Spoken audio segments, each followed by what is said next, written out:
Hey guys, my name is Gaurav Chaudhary and you are watching mister Gaurav. तो दोस्तों कैसे हो आप लोग? आई होप आप सभी बहुत ज़्यादा अच्छे होंगे। तो गाइस आज मैं आपको बताने वाला हूँ जेईई मेन, नीट और सीबीएसई से रिलेटेड बहुत ही इंपॉर्टेंट न्यूज़ के बारे में। तो ये न्यूज़ आ रही है दिल्ली गवर्नमेंट की तरफ से।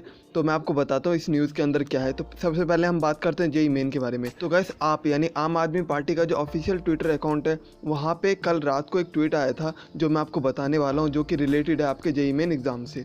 तो उन्होंने कहा कि वो लोग श्योर नहीं है कि जेईई मेन कंडक्ट करवाया जाएगा। उन्होंने जेईई मेन नहीं, सिर्फ जेईई की बात करी, यानी जेईई मेन जेईई एडवांस दोनों की बात कर रहे हैं। तो वो कह रहे हैं कि हम श्योर नहीं है कि हम जेईई मेन कंडक्ट करवा पाएंगे या फिर नहीं। तो उन्होंने कहा कि वो श्योर नहीं है कि वो जेईई मेन कंडक्ट करवा पाएंगे या फिर नहीं।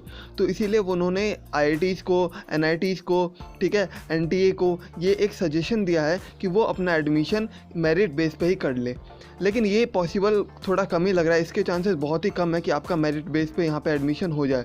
काफ़ी कॉलेजेस के जो यूनिवर्सिटी एग्ज़ाम है उनके लिए भी उन्होंने यही कहा कि उनको मेरिट बेस पे ही एडमिशन दे दिया जाए, कोई भी इंट्रेंस एग्ज़ाम कंडक्ट ना करवाया जाए। अगर पॉसिबल हो सके तो आपका एडमिशन मेरिट बेस पे ही ले लिया जाए, कोई भी इंट्रेंस एग्ज़ाम कंडक्ट ना करवाया जाए इस साल। तो उन्होंने ऐसा कहा। और इन्होंने दूसरी बात ये कही कि आपका जो सिलेबस है वो 30% रिड्यूस कर दिया जाए, यानी जो टोटल सिलेबस है उसका 30% पार्ट हटा दिया जाए, ओनली 70% पार्ट ही रखा जाए अगर आपका एग्ज़ाम करवाते हैं तो। और सीबीएसई के भी जो काफ़ी सारे पेपर्स हैं उनमें से काफ़ी सारे पेपर उन्हें कैंसिल करने के लिए उन्होंने बोल दिया है। और अगर आप पेपर कंडक्ट करवाना चाहते हो तो काफ़ी कम पेपर ही कंडक्ट करवाओ, सारे के सारे पेपर करवाने की कोई भी ज़रूरत नहीं है। और यही उन्होंने कहा जेईई के लिए और नीट के लिए, ठीक है। तो सबके लिए उन्होंने एक ही बात कही कि आपका एग्ज़ाम तो चाहे मेरिट बेस पे ले लो या फिर जो भी आप एंट्रेंस एग्ज़ाम लेने वाले हो उसका 30% सिलेबस कम कर दो, 70% सिलेबस ही रहने दो। तो आप बात करते हैं कि आपका जेईई मेन 2 कब हो सकता है। तो आपको जैसा कि मैंने ही बताया था कि कुछ दिनों पहले ही, 1-2 दिन पहले, कि आपका टाइम्स ऑफ इंडिया ने ये न्यूज़ पब्लिश करी है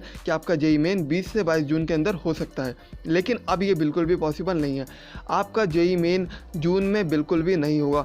100% श्योर हो चुका है ये बात अब कि आपका जेईई मेन जून में बिल्कुल भी नहीं होगा। देखो यूपी गवर्नमेंट ने भी 30 तक यहाँ पे बंद कर दिया है, 30 जून तक।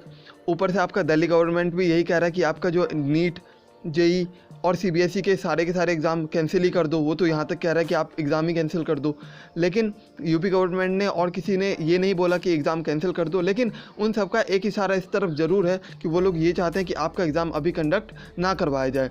तो आपका एग्ज़ाम कब हो सकता है जेईई मेन 2? तो ये आपका एग्ज़ाम आफ्टर जून के बाद कभी भी हो सकता है, जुलाई के बाद कभी भी हो सकता है, ठीक है। तो ये समझ के चलो कि आपका एग्ज़ाम जुलाई में होगा, जून में होने के बिल्कुल भी कोई भी चांसेस नहीं है। अब बात करें नीट के बारे में, तो नीट का एग्ज़ाम के लिए उन्होंने काफ़ी सजेशन दिए कि वो मेरिट बेस पे ही एडमिशन ले लें। तो मेरिट बेस पे होना थोड़ा सा टफ है क्योंकि नीट के अंदर भी काफ़ी सारे कॉलेजेस हैं, आपको पता है। तो होगा क्या कि आपका नीट का एग्ज़ाम भी आफ्टर जेईई मेन, जब जेईई मेन हो जाएगा उसके 1-2 वीक के बाद आपका नीट का एग्ज़ाम भी कंडक्ट करवाया जा सकता है। लेकिन अगर कैंसिल हुआ तो दोनों एग्ज़ाम कैंसिल हो सकते हैं। अब बात करते हैं सीबीएसई के बारे में। तो आपका सीबीएसई का अगर एग्ज़ाम होगा तो 30% सिलेबस कम कर दिया जाएगा। और साथ ही यूनिवर्सिटी एग्ज़ाम के लिए, यूई के लिए भी सेम होगा। यूनिवर्सिटी एग्ज़ाम जो होंगे, एंट्रेंस एग्ज़ाम, उनके लिए भी सेम चीज़ हो सकती है कि अगर आपका एंट्रेंस एग्ज़ाम होता है तो चाहे तो 30% सिलेबस रिड्यूस किया जाएगा या फिर ऐसा हो सकता है कि आपका एग्ज़ाम ही कैंसिल हो जाए। तो फाइनल बात करते हैं, क्या आपका जेईई मेन 2 कैंसिल हो सकता है? तो गाइस इसके चांसेस अभी भी बहुत ही ज़्यादा कम है कि आपका जेईई मेन 2 कैंसिल होगा। लेकिन इसके चांसेस अभी ज़्यादा हैं कि आपका जेईई मेन 2 जून में ना हो। आपका जेईई मेन 2 जून में तो अब बिल्कुल भी कंडक्ट नहीं करवाया जाएगा। आपका जेईई मेन 2 होगा जुलाई के अंदर या मिड जुलाई के अंदर या फिर एंड ऑफ जुलाई के अंदर, ठीक है। तो आपका जेईई मेन 2 जून में बिल्कुल भी नहीं होगा। ये न्यूज़ 100% करेक्ट है कि आपका जेईई मेन जून में नहीं होगा। 100% श्योरिटी के साथ मैं कह सकता हूँ अब कि आपका जेईई मेन जून में नहीं होगा। तो यही 2 इंपॉर्टेंट न्यूज़ थी, आप इसको पॉज करके ज़रूर पढ़ लेना। आपका एग्ज़ाम जेईई मेन होगा या नहीं होगा इसके लिए ये अभी श्योर नहीं है। तो इसका मतलब हो सकता है कि आपका एग्ज़ाम कैंसिल भी हो जाए, लेकिन इसके चांसेस 5% चांसेस हैं कि आपका एग्ज़ाम कैंसिल हो जाए जेईई मेन। जेईई एडवांस की बात अलग है, लेकिन आपका जेईई मेन कैंसिल हो इसके सिर्फ और सिर्फ 5% चांसेस हैं कि आपका जेईई मेन 2 कैंसिल हो जाए। 95% चांसेस ये हैं कि आपका जेईई मेन 2 चाहे तो जुलाई में हो या फिर अगस्त में हो, क्योंकि आपको पता है कि आपका जो नेक्स्ट सेमेस्टर है वो कब स्टार्ट होगा, एकेडमिक ईयर, वो स्टार्ट होगा सितंबर से।